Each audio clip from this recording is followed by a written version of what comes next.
IAS coaching centre मामले में police ने बड़ा एक्शन लिया है। दरअसल मालिक और कोऑर्डिनेटर को गिरफ्तार किया गया है। हादसे में 3 छात्रों की मौत हुई थी। तो बड़ी खबर आपको बता दें, जहां कोचिंग सेंटर में पुलिस की ये बड़ी कार्रवाई की गई है।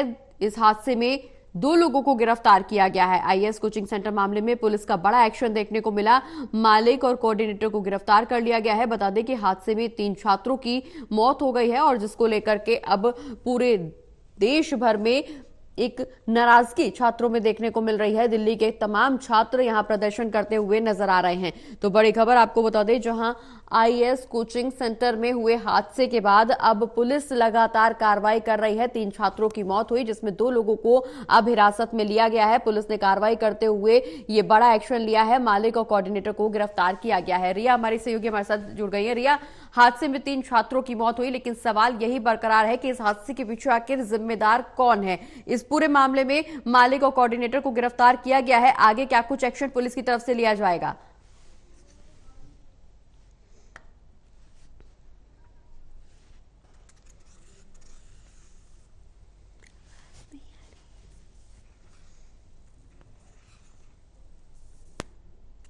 तो एक बार फिर से बातचीत करने की कोशिश करेंगे रिया से, लेकिन इस बीच बड़ी खबर अपने दर्शकों को बता दें, जहां आईएएस कोचिंग सेंटर हादसे में 3 छात्रों की मौत हुई और इस पूरे मामले में अब पुलिस का बड़ा एक्शन देखने को मिल रहा है। दरअसल पुलिस की तरफ से मालिक और कोऑर्डिनेटर को गिरफ्तार किया गया है। बता दें कि दिल्ली में लगातार छात्रों की तरफ से प्रदर्शन जारी है।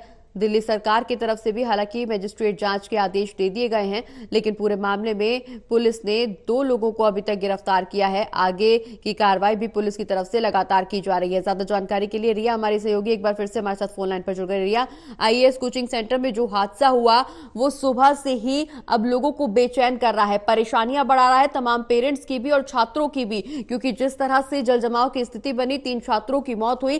सवाल बार बार यही खड़ा हो रहा है कि आखिर इस लापरवाही के पीछे की वजह कौन, जिम्मेदार कौन है। 2 लोगों को गिरफ्तार जरूर किया गया है, लेकिन छात्रों में और अभिभावकों में अभी भी संतुष्टि नजर नहीं आ रही है, क्योंकि इतनी बड़ी घटना से अब पूरा देश दहल चुका है। आगे पुलिस की तरफ से क्या कुछ कार्रवाई की जाएगी? जी प्रगति, क्योंकि ये घटना बहुत ज्यादा बड़ी है और इस घटना को लेकर लगातार जो राजनीतिक दल है वो भी कहीं ना कहीं पर अपनी तरफ से पूरा प्रयास कर रहे हैं कि जो छात्र हैं उनके परिवारों को इंसाफ मिल सके। हालांकि अगर पुलिस की बात करें तो अभी तक जिस तरीके से जानकारी दी गई है उसमें जो संस्थान है, यानी कि जो कोचिंग सेंटर है, उसका नाम RAU आईएएस कोचिंग सेंटर है, जिसके बेसमेंट में पानी भर जाने से छात्र जो 3 छात्र हैं उनकी मृत्यु हो गई। हालांकि दिल्ली पुलिस ने इस मामले में जो आरोपी हैं उनमें जो बिल्डिंग यानी कि जो सेंटर है उसका जो ओनर है उसको डिटेन किया है, साथ में जो कोऑर्डिनेटर है उसको जांच के दायरे में लेकर डिटेन किया है। हालांकि जो 2 आरोपी है उनके नामों की पहचान भी हो चुकी है, जिसमें ये बताया जा रहा है कि जो मालिक है उसका नाम अभिषेक गुप्ता है और वहीं पर जो कोऑर्डिनेटर है उसका नाम देशपाल सिंह है। यानी कि इन दोनों की ही पहचान को बताया गया है। और जैसा कि मैंने इससे पहले भी जिक्र किया था कि इस मामले में जो पुलिस है वो इन दोनों के ही आधार पर जो FIR है उसको दर्ज कर चुकी है और डिटेन करने के बाद अब कहीं ना कहीं पर जो पूछताछ है वो अब की जाएगी, जिसमें कि कई सारे सवाल होने वाले हैं। जिसमें ये भी पूछा जा सकता है कि MCD की तरफ से NOC किस तरीके से अवैध बेसमेंट की लाइब्रेरी को लेकर प्राप्त हुई, अगर मैनेजमेंट किया गया था या कोऑर्डिनेट किया गया था वो किस तरीके से हुआ, कैसे यहाँ पर इतने सालों से अगर ये दिक्कत जल भराव को लेकर थी और जब पता था कि इस तरीके की जो स्थिति है वो हमेशा होती है, तो उसके होने के बावजूद भी इस तरह की व्यवस्था क्यों जारी रखी गई, उसमें कोई सुधार क्यों नहीं किया गया। तो तमाम जो वजह है वो दोनों से ही आरोपियों से पूछी जाएगी, जिसके बाद ही प्रगति अब आगे जो जांच का दायरा है वो बढ़ पाएगा, क्योंकि बहुत अहम कड़ी जो भूमिका है कहीं ना कहीं पर इस पूरे मामले में ये दोनों ही आरोपी निभाते नजर आ रहे हैं। क्योंकि ये कहा जा रहा है कि राजेंद्र नगर में अगर देखा जाए तो सिर्फ एक यही नहीं बल्कि इसके अलावा बहुत सारे ऐसे कोचिंग सेंटर्स है जहां पर इस तरीके की बेसमेंट की जो लाइब्रेरी है वो अवैध रूप से चल रही है। तो अगर एक का खुलासा होता है तो जाहिर सी बात है कि और भी जो लाइब्रेरी या कोचिंग सेंटर्स हैं उन पर भी कहीं ना कहीं पर निशाना जाएगा। बिल्कुल और बिल्कुल रिया, हालांकि कार्रवाई जरूर लगातार आगे अन्य कोचिंग सेंटर पर भी की जाएगी, लेकिन इस बीच तमाम सवाल खड़े हो रहे हैं क्योंकि जिस तरह से आप वहां लोगों के बीच पहुंची, निश्चित तौर पर सुबह जो लोगों से जिक्र आप कर रही थी उसमें कुछ लोगों का कहना था कि ये कोई पहली घटना नहीं है, इससे पहले भी कई ऐसे मामले निकल करके सामने आ चुके हैं, कार्रवाई होती है, लेकिन ये कार्रवाई कुछ दिन बाद ठंडे बस्ते में चली जाती है। अब एक बार फिर से ये राजेंद्र नगर की घटना सामने आई है, लोगों का गुस्सा फूट रहा है, छात्रों का गुस्सा फूट रहा है, जगह जगह पर प्रदर्शन किया जा रहा है, पेरेंट्स यहां पर नाराजगी जताते हुए नजर आ रहे हैं। और खास बात यह है कि पूरे मामले में अब राजनीतिक हलचल भी बढ़ गई है, राजनीतिक बयानबाजी भी हो रही है।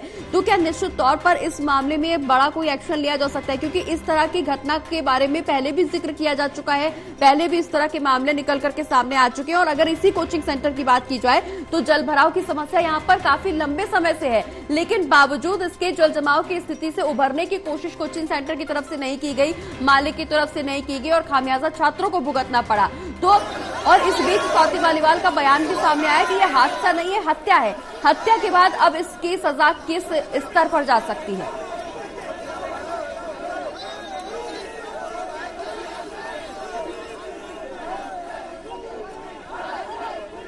रिया, आवाज मिल पा रही है आपको हमारी?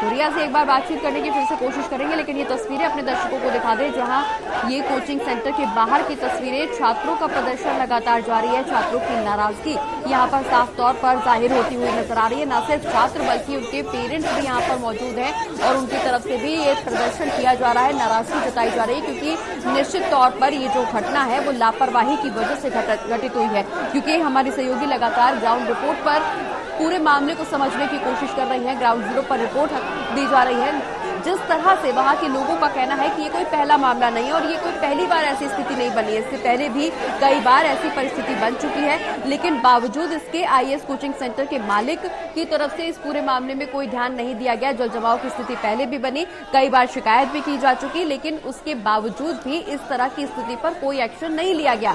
तो निश्चित तौर पर जाहिर सी बात है कि ये लापरवाही का मामला और जिसका खामियाजा इन छात्रों को भुगतना पड़ा है। अब अन्य छात्रों का, साथी छात्रों का यहाँ पर गुस्सा फूट रहा है।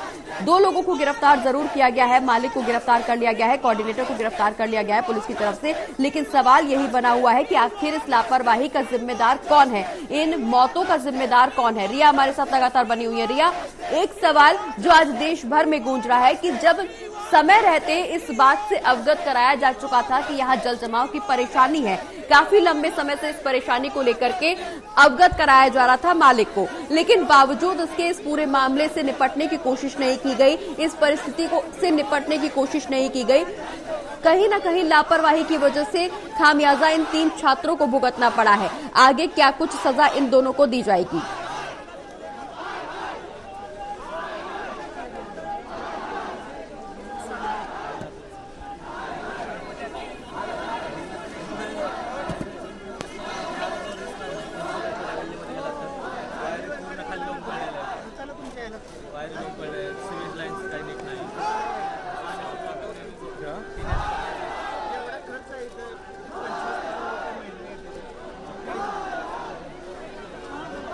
आईएएस कोचिंग सेंटर मामले में पुलिस ने हालांकि बड़ा एक्शन लिया है और इस बीच मालिक और कोऑर्डिनेटर को गिरफ्तार किया गया है। रिया हमारे साथ लगातार बनी हुई है। रिया, मौजूदा क्या कुछ अपडेट? 2 लोगों को गिरफ्तार किया गया है।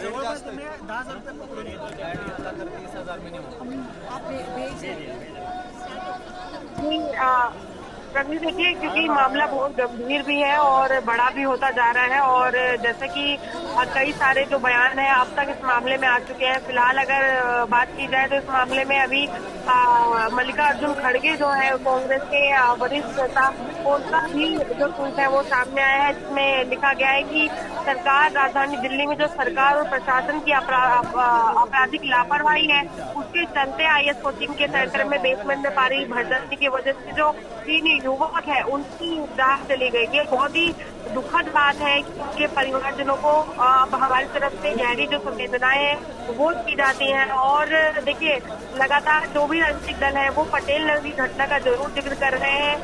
मल्लिकार्जुन खड़गे के माध्यम से भी कहा गया है कि पटेल नगर में भी जलभराव के कारण करंट लग जाने से एक अन्य जो यूपीएससी अभ्यर्थी था उसकी भी जान चली गई थी।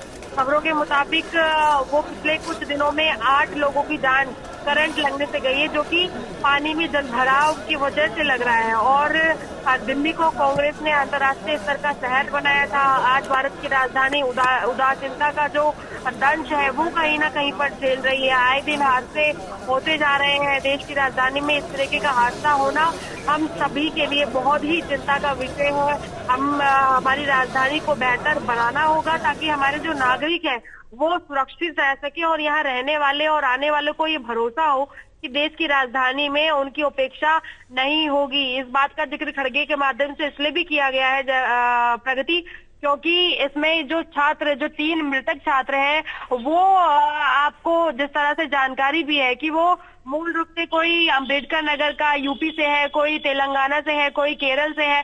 यानी कि बाहर से जो यूपीएससी के छात्र हैं वो दिल्ली में कोई ना कोई सोच लेकर या फिर किसी तरीके का जो उद्देश्य है उसको लेकर राजधानी में आते हैं और यूपीएससी आईएएस की जो तैयारी है वो यहाँ पर करते हैं। लेकिन ऐसे में उनकी उपेक्षा हो जाना, उनके साथ इस तरीके की दुर्घटना घट जाना, ये बहुत ही शर्मसार सिर्फ सरकार के लिए नहीं बल्कि राजधानी दिल्ली के लिए है। तो ऐसे में इस तरीके के सवाल इस वक्त आप कह सकते हैं कि बड़े नेताओं के माध्यम से उठाए जा रहे हैं, जो कहीं ना कहीं पर राजधानी दिल्ली को शर्मसार करते हैं, एमसीडी को शर्मसार करते हैं और जो प्रशासन की व्यवस्था है उसको भी शर्मसार करते हैं। फिलहाल परिवार जन जो है वो कहीं ना कहीं पर मांग कर रहे हैं कि हमने अपने बच्चों को राजधानी दिल्ली में पढ़ने के लिए भेजा था, बहुत उम्मीदें जो है उसको लेकर थी, लेकिन इस तरीके की घटना कहीं ना कहीं पर उनके लिए बहुत ज्यादा दुर्भाग्यपूर्ण की बात है। और वो अपेक्षा करते हैं कि सरकार एक्शन लेगी और उनके साथ जो इंसाफ है वो जरूर होगा। बिल्कुल रिया, इंसाफ की मांग जरूर की जा रही है, लेकिन सवाल ये भी है कि क्या इस हादसे के बाद अन्य कोचिंग सेंटर्स पर भी एक्शन लिया जा सकता है? जी बिल्कुल प्रगति, अन्य कोचिंग सेंटर जो है उन पर भी एक्शन लिया जा सकता है, क्योंकि पहले भी मैं इस पर जानकारी दे चुकी हूँ कि राजेंद्र नगर में सिर्फ जो ये राव आईएएस कोचिंग सेंटर है, सिर्फ इसमें ही बेसमेंट की जो लाइब्रेरी है वो अवैध रूप से नहीं चल रही है, बल्कि इसके अलावा बहुत सारी रडार में लाइब्रेरियां यहाँ पर है बेसमेंट के नीचे जो कि चला करती हैं, और तो कहीं ना कहीं पर वो भी अवैध रूप के दायरे में आती हैं। और जैसा कि दिल्ली की मेयर शैली ओबरॉय है, उन्होंने भी जो कमिश्नर को जांच का आदेश दिया है उसमें भी सीधे तौर पर ये कहा गया है कि किसी भी तरीके से जो ऐसी अवैध लाइब्रेरी दिख रही है उनको लेकर वो उनको उसकी जानकारी दें जिस पर कि संज्ञान लिया जा सके, और अगर कोई भी आनाकानी इसमें कर रहा है तो उसकी जानकारी भी उन्हें दी जाए ताकि उसको बर्खास्त भी किया जा सके और उस लाइब्रेरी को पूरी तरीके से बंद भी किया जा सके। तो ऐसे में देखिए, विपक्ष तो सवाल उठा ही रहा है, लेकिन रडार पर और भी जो अवैध